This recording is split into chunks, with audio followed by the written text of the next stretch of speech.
हमारे साथ राजेश राय x IPS जुड़ गए हैं। उनसे सवाल लेना चाहूंगी कि जिस तरीके से ये हिंसा कल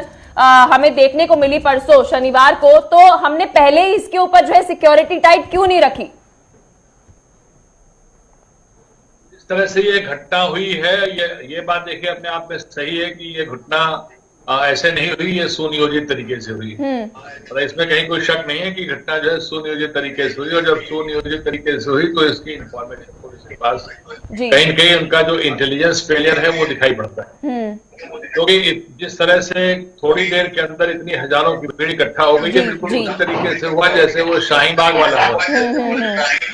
तो हमारी जो इंटेलिजेंस है उसमें कहीं न कहीं थोड़ी सी कमी रहेगी इस बात के लिए कि लोग तैयार थे इस तरह के झगड़े करने के लिए,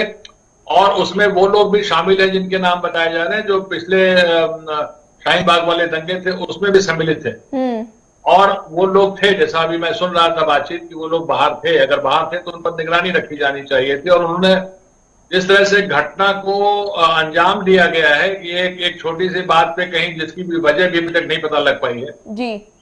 वहां पर घटना की शुरुआत हुई और छोटा सा एक विवाद उत्पन्न किया गया, एक विवाद पैदा किया गया। जैसे होता है कि जबरदस्ती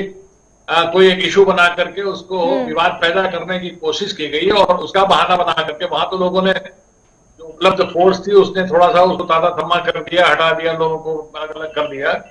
लेकिन इस बात को इमीडिएटली जैसे होता है कि पहले से जैसे हमेशा ये इकोसिस्टम रहा है इन लोगों का,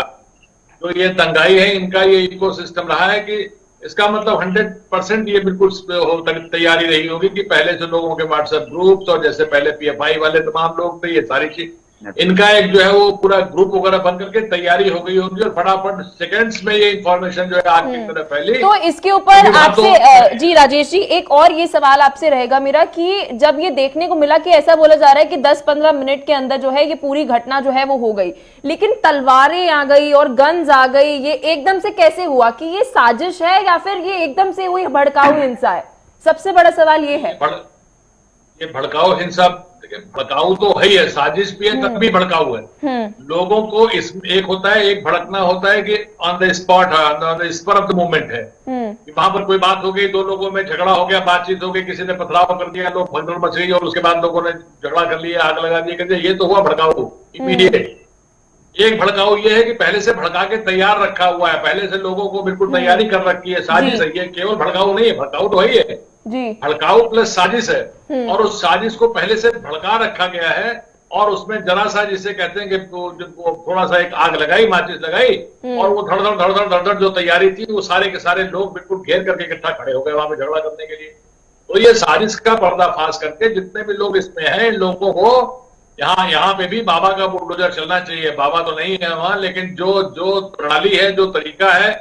उसमें जो लोग इसमें हैं, ऐसे तमाम ऐसे लोग हैं जिन्होंने की जो है वो अवैध कब्जे कर रखे होंगे, इनके मकान अवैध जमीनों पे बने होंगे, इन चीजों के घेर करके। तो इन पे कार्रवाई क्यों नहीं की जाती? अगर पहले से पता है कि अवैध कब्जे कर रखे हैं और ये लोग इस तरीके से यहाँ रह रहे हैं, जैसे अभी हमें भारद्वाज जी ने भी ये बात बताई, तो इनके ऊपर कार्रवाई जो है वो क्यों नहीं करी जा रही? बिल्कुल होनी चाहिए कार्रवाई। ये कार्रवाई अगर पहले से हो तो शायद इनका जो है मनोबल गिरा रहा है। लेकिन अक्सर ये होता है कि अगर मान लीजिए कोई चीज नहीं है और रूटीन वे में चल रहा है और उसमें अगर कोई कार्रवाई गवर्नमेंट करना शुरू कर दे तो यहाँ तो सब लोग बैठे हुए हैं, सब लोग ना वो फर्माबरदार लोग और सबके जो मददगार लोग बैठे हैं वो तुरंत ये कहना शुरू कर देंगे कि ये देखिए ये तो सांप्रदायिक आधार पर बेचारे गरीब लोगों को जो है वो परेशान करने के लिए किया जा रहा है, उसका तुरंत जो है लोग राजनीतिक रोटियां सेकने लगते हैं। अब घटना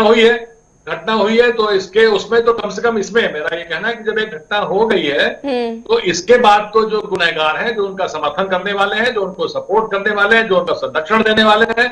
इन सब लोगों को गिन गिन करके चुन करके इनके खिलाफ जो है वो पूरी लीगल कार्रवाई हर तरह से होनी चाहिए, चाहे वो एनएसए के अंतर्गत हो, चाहे वो गैंगस्टर एक्ट के अंतर्गत हो। अगर गैंगस्टर एक्ट के अंतर्गत होती है तो जो प्रॉपर्टी इन्होंने नुकसान किया है, जो उसमें आग लगाई है, इस सारी प्रॉपर्टी का जो इसका जो पैसा है, धनराशि है,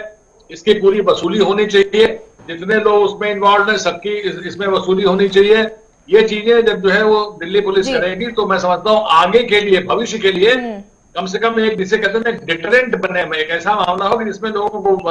डर लगे कि ऐसा अगर करोगे तो इसका अंजाम अच्छा नहीं होगा। ये जब तक नहीं करेंगे पलक जी तब तक इस तरह घटनाएं। बीनू मेनन जी